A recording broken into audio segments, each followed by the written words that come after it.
BFM TV face à face. Apolline de Malherbe. Il est 8h32 et vous êtes bien sur AMC et BFM TV. Bonjour Adrien Quatennens. Bonjour Apolline de Malherbe. Merci d'être dans ce studio de retour. Ça faisait longtemps que je vous avais pas eu à mon micro. Vous êtes député La France Insoumise du Nord. Je voudrais qu'on commence par parler de l'Ukraine, ce débat et ce vote hier à l'Assemblée.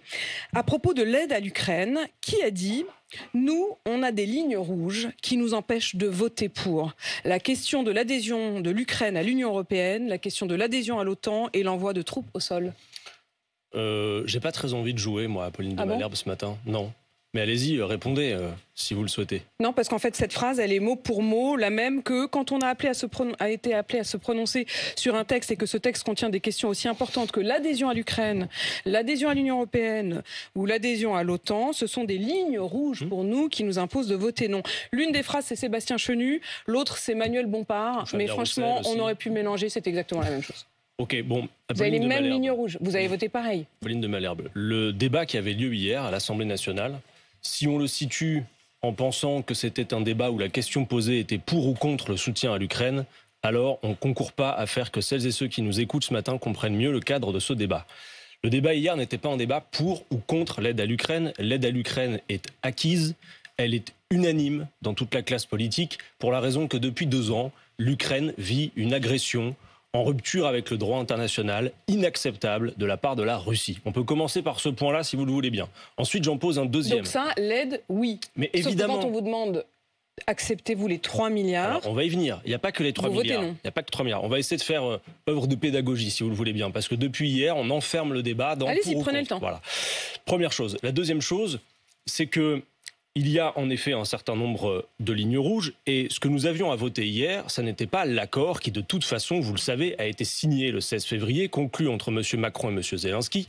Hier, nous et on va d'ailleurs préciser que le vote était assez symbolique. Il se trouve que ce vote a approuvé cet accord de manière a posteriori, mais que si toutefois le vote avait été défavorable, l'accord aurait tout de même eu lieu. Merci de le préciser. Est posé, ensuite, il y a autre chose, c'est que on entend que tous ceux qui auraient voté contre seraient des poutinolâtres. Alors, je ne sais pas si M. Macron irait dire que le pape François est un poutinolâtre, puisque le pape François a répondu en quelque sorte à la question qui était posée hier. La question posée hier à l'Assemblée nationale, c'était, face à la situation que nous avons en Ukraine et à l'invasion russe, est-ce qu'on est pour la guerre ou est-ce qu'on est pour la diplomatie ?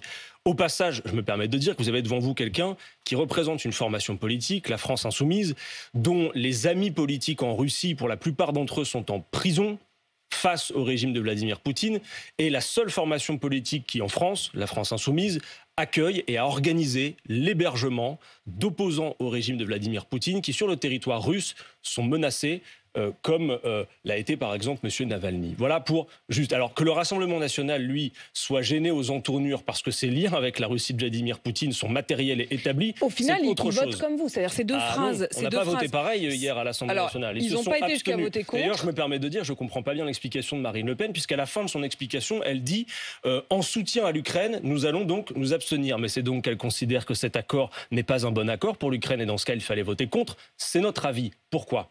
Apolline de Malherbe, le risque qu'il y a sur place, c'est un risque de guerre généralisée. Et nous n'avons pas vu dans le discours de Gabriel Attal, si vous en avez vu, dites-le moi, de place pour une issue diplomatique. Mais c'est quoi l'issue diplomatique, Adrien Quatennens ? C'est-à-dire qu'aujourd'hui, c'est quoi ? Si vous faites asseoir autour d'une même table Vladimir Poutine et Volodymyr Zelensky, pensez-vous qu'ils puissent trouver un accord ?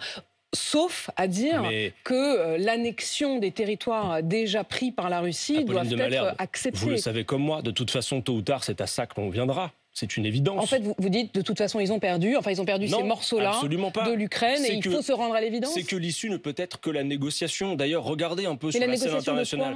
Pensez-vous que Vladimir Poutine accepte de négocier ? Mais il va le falloir. De toute façon, il va le falloir. Mais surtout, regardez. Est-ce que l'opération de M. Macron et M. Attal est un succès sur la scène internationale ? Vous savez, Apolline de Malherbe, la France, sur la scène internationale, doit être un facteur d'ordre, de paix et de droit. Or là, nous avons M. Macron, M. Attal, qui se sont pris un court instant pour les champions de l'ambiguïté stratégique et qui finalement ont abattu toutes leurs cartes sur la table et sont surtout les pieds nickelés de la géopolitique. Voilà ce qu'il faut dire. C'est qu'en réalité, vous avez tous les alliés de la France, des États-Unis, à même leurs alliés en Europe, c'est le cas de l'Allemagne par exemple, qui sont allés à rebours des déclarations va-t-en-guerre d'Emmanuel Macron. Mais est-ce qu'on négocie avec quelqu'un qui dit, et là je cite Dimitri Medvedev, qui est quand même l'ancien président russe, l'ancien Premier ministre, désormais vice-président du Conseil de sécurité de Russie, qui dit à propos d'Emmanuel Macron, Macron s'apprête à se rendre à Kiev, mais c'est un trouillard zoologique. Quoi qu'il en soit, je recommande à son bureau de prendre plusieurs paires de caleçons. J'ai déjà lu ici, et ça m'est assez immonde de le lire à nouveau. Ça sentira très fort. J'ai écrit cela ce matin, je n'ai même pas eu le temps de le publier. Et le soir, il s'était déjà chié dessus, pauvre France. Mais est-ce qu'on négocie avec des gens comme ça ? Non, mais on doit négocier avec nos ennemis. Et en l'occurrence, la manière dont ils se comportent est absolument inacceptable. Et pour autant, nous allons le voir aller à la négociation. Et la question qui est posée, il n'y a pas d'alternative en réalité. Sinon, laquelle, Apolline de Malherbe ? Il faut le dire.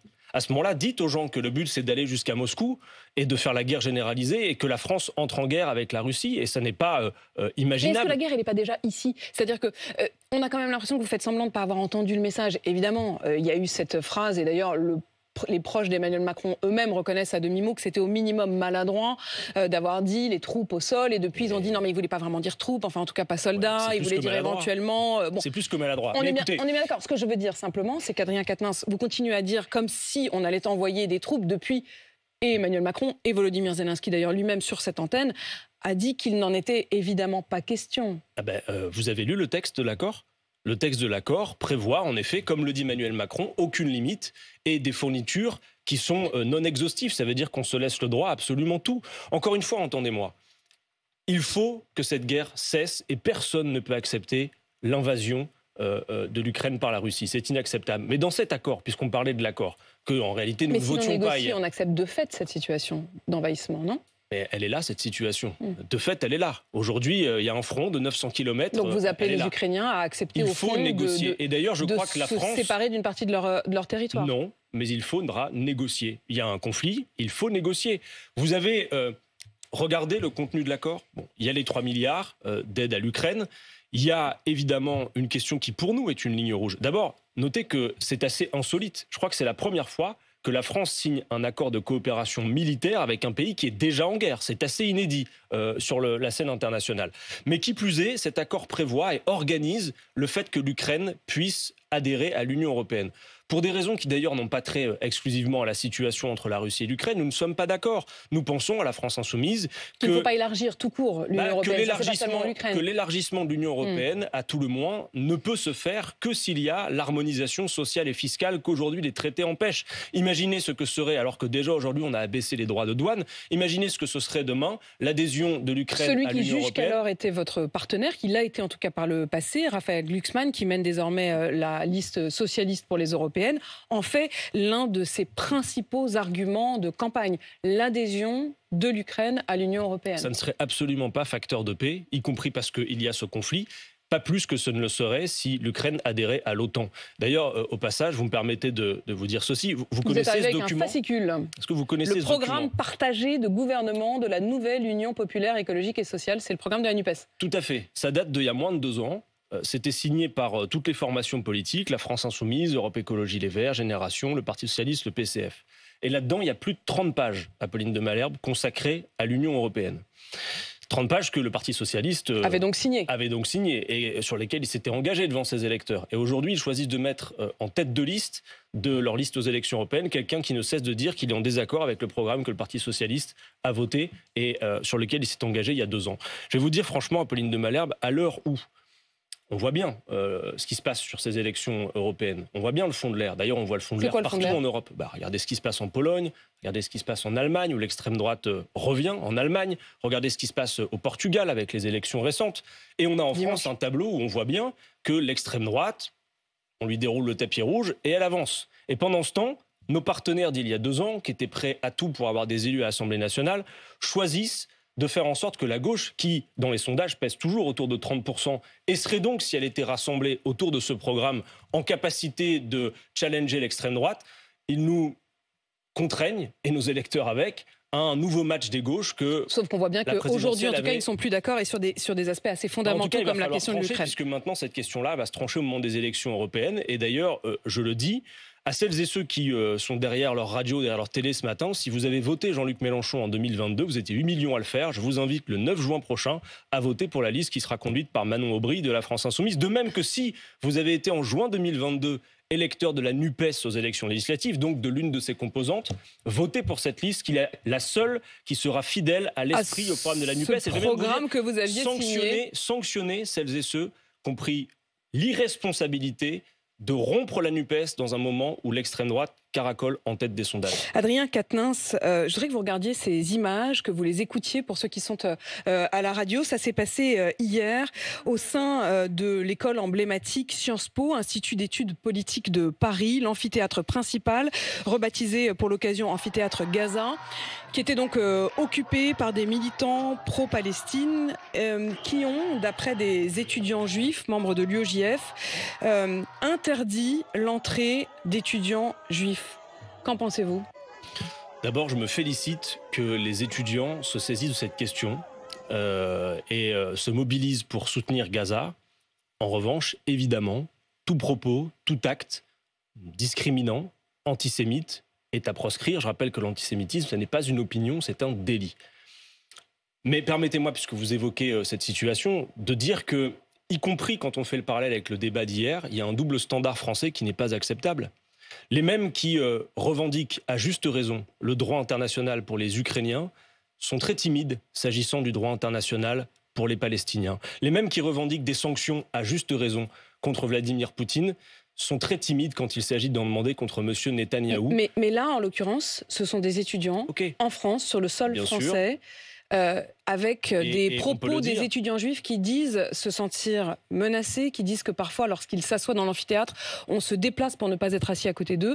Des étudiants juifs qui disent qu'on refuse de faire des exposés avec eux au prétexte qu'ils sont juifs. Eh bien, cela est inacceptable et ne doit absolument pas être confondu ou amalgamé avec le soutien de la cause palestinienne.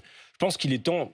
Je vais y contribuer ce matin, si vous me permettez, de remettre un peu d'ordre dans le débat. Parce que, y compris quand j'ai entendu récemment M. Dupond-Moretti sur une chaîne concurrente, quand j'entends que dès que l'on soutient finalement la cause palestinienne, on pourrait être taxé d'antisémitisme. Je veux le dire avec force ce matin. Mais moi, je vous donne des faits, et ça s'est passé hier, et c'est dans un lieu très précis, et ce sont des récits très précis et des témoignages très précis. C'est très heureux, et j'encourage la mobilisation étudiante en soutien à Gaza. En revanche, dans cette mobilisation, il ne peut pas, et personne ne peut être d'accord. Est-ce que vous leur demandez, ce matin, est-ce que vous leur dites, si vous vous mobilisez, dialoguer, accepter le dialogue, accepter que des étudiants qui ne sont pas d'accord avec vous puissent venir débattre ? Ça me paraît être une évidence. Parce que c'est aussi ça, c'est-à-dire qu'il y a deux questions qui se sont posées hier. C'est la question de l'identité des uns, mais c'est aussi la question de leur opinion. Il ne faudrait pas qu'on laisse entendre que toute mobilisation pro-palestinienne serait nécessairement suspectée d'antisémitisme. Et moi, ce matin, je veux le dire à votre micro avec force, on devrait pouvoir, dans ce pays, comme responsable politique ou même comme étudiant, dire que les Palestiniens subissent depuis des années un régime d'apartheid sans être taxés d'antisémitisme. On devrait pouvoir dire à Pauline de Malherbe, on devrait pouvoir dire qu'en Cisjordanie ou à Jérusalem-Est, les Palestiniens subissent la colonisation, subissent l'occupation. On devrait pouvoir dire qu'à Gaza, les Palestiniens depuis des années subissent un blocus illégal. On doit pouvoir dire que le gouvernement de M. Netanyahou est un gouvernement d'extrême droite suprémaciste, et à Pauline de Malherbe, je le dis avec force, on doit pouvoir dire tout ça sans être suspecté le moins du monde d'antisémitisme. Parce qu'Apolline de Malherbe, l'antisémitisme n'est pas dans les moyens d'un insoumis, pour la raison que nous sommes contre le racisme, quelles qu'en soient ses formes, et que quiconque, juif, musulman, catholique, protestant, serait mis en cause en tant que personne pour ses convictions religieuses, nous trouverait, comme Jean-Luc Mélenchon l'a déjà dit, immédiatement à ses côtés. Et vous le dites ce matin, Adrien Quatennens, je précise d'ailleurs... Il y a 31 000 morts à Gaza, ce sont les chiffres de l'ONU, pas ceux du Hamas, contrairement à ce qu'on dit, et l'ONU a révélé hier que en 4 mois à Gaza, il y a eu plus d'enfants tués qu'en 4 ans de conflits internationaux à travers le monde entier. Je dis donc aussi à certains responsables politiques, par exemple M. Gérard Larcher et Mme Yaël Braun-Pivet, que peut-être il est temps d'organiser une grande manifestation nationale de soutien aux Palestiniens pour effacer le droit inconditionnel, qui d'ailleurs n'existe pas en droit international. Ça veut dire quoi ? Vous voulez dire par rapport à la manifestation qui a eu lieu et qui avait été organisée par Gérard Larcher et Yaël Braun-Pivet ? Je pense qu'il serait bienvenu. Mais c'était pas en soutien à Israël ? C'était une marche contre l'antisémitisme, et évidemment qu'il fallait se rassembler contre l'antisémitisme. Mais tout le monde a bien compris. Et d'ailleurs, sur place, souvenez-vous, ce jour-là, BFM, vous étiez sur le terrain. Vous avez interrogé certaines des personnes qui participaient. Ils étaient là pour une marche contre l'antisémitisme, et c'est une cause tout à fait noble. Mais beaucoup d'entre eux ont tenu des propos anti-musulmans, Et beaucoup d'entre eux Je les ai pas vus. Moi, j'y étais. Et beaucoup d'entre eux, j'y étais comme reporter pour BFM TV. Par exemple, et vous ce savez jour-là, très bien, un réalisateur bien connu que je vais me retenir de nommer, Apolline de Malherbe, a dit qu'il était là pour soutenir inconditionnellement Israël. Ce n'était pas le motif de la marche, normalement. Et de la même manière, je le dis à Emmanuel Macron, pas de double standard. Puisqu'il est capable de bomber le torse sur la question ukrainienne et qu'il croit que Mais il y avait c'est la besoin d'une bonne marche chose, contre l'antisémitisme ou pas? oui, mais elle ne s'est pas faite dans les bonnes conditions, Apolline de Malherbe. Si par Il y a exemple... toujours des petites astérix. Non, il n'y a pas toujours d'astérix. une petite astérix avec oui, mais en fait, Vous pensez peut-être que bon. le fait que le Rassemblement national, dans son histoire, a été fondé par des Waffen-SS, vous croyez que c'est un détail de l'histoire, vous? Pas moi. Pas du tout. Et donc je ne supporte pas l'idée qu'on réhabilite ces gens-là. Oui, mais par contre, Et voter que, pareil que hier, ça vous dérange pas du tout, quoi. Mais, quel est votre métier, Apolline de Malherbe? Ben, c'est journaliste. Je ne suis pas sûr, là, parce que hier, ils n'ont pas voté comme nous à l'Assemblée nationale. Ils ont voté. Ils se sont abstenus, vous avez voté contre. Voilà. Mais avec exactement les mêmes mots, je ne vais pas vous les redire ici, je les ai dit en début j'ai d'interview. vu, on n'a pas joué à votre jeu, mais ça n'avait pas grand intérêt, vous le voyez bien. Vous le voyez bien. Justement. Non, je ne crois pas. Je crois pas. C'est quand ça vous arrange, quoi. Non, c'est pas quand ça nous arrange. Nous n'avons pas de lien matériel avec Vladimir Poutine. Je vous l'ai dit, nos amis sont en prison en Russie. Donc arrêtez de faire des allégations qui, à mon avis, d'ailleurs, je le dis, ne font pas avancer le débat public, participent d'une grande confusion. Vous devriez essayer d'éclairer, pas de rendre les choses plus confuses. Adrien Quatennens, je voudrais qu'on parle du rapport de la Cour des comptes, qui estime qu'au-delà des milliards dont a parlé Bercy, qui disait d'abord qu'il fallait trouver 10 milliards aujourd'hui, attendez, juste une chose, j'ai oublié de dire une chose très importante, parce que j'ai parlé d'une éventuelle marche de soutien pour la cause palestinienne. Je dis juste que, puisque la Cour de justice internationale a reconnu le risque génocidaire, cette décision oblige la France. Et donc je voulais m'adresser, avant que vous m'interrompiez, excusez-moi, à Emmanuel Macron, pour dire il est grand temps que la France reconnaisse l'État de Palestine, qu'elle arrête de livrer des armes, dont on voit bien qu'elle se retourne contre des enfants et des civils, et qu'enfin, elle prenne une place sur la scène géopolitique pour qu'il y ait un cessez-le-feu le plus rapide possible. Il est important de préciser que je ne vous ai pas interrompu. Vous avez été au bout et vous-même, vous voulez rajouter ça. Et si je vous ai questionné, c'était parce que vous mettiez en parallèle une manifestation qui était pour dénoncer des actes antisémites contre des juifs en France, avec une manifestation en soutien.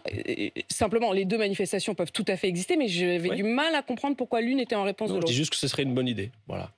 Adrien Quatennens, le rapport de la Cour des comptes, trouvé 25, voire 50 milliards de la Cour des comptes, qui envisage d'augmenter les impôts comme l'une des solutions, en disant que ça devrait être nécessaire. Il y a même Alain Minc, qui d'habitude est quand même le conseiller du CAC 40, qui dit qu'il faut d'urgence augmenter les impôts. Est-ce que vous êtes d'accord avec la Cour des comptes et avec Alain Minc? Bon, d'abord, première chose, le rapport de la Cour des comptes montre une chose, c'est que Bruno Le Maire nous a menti, à toutes et tous, et à la représentation nationale.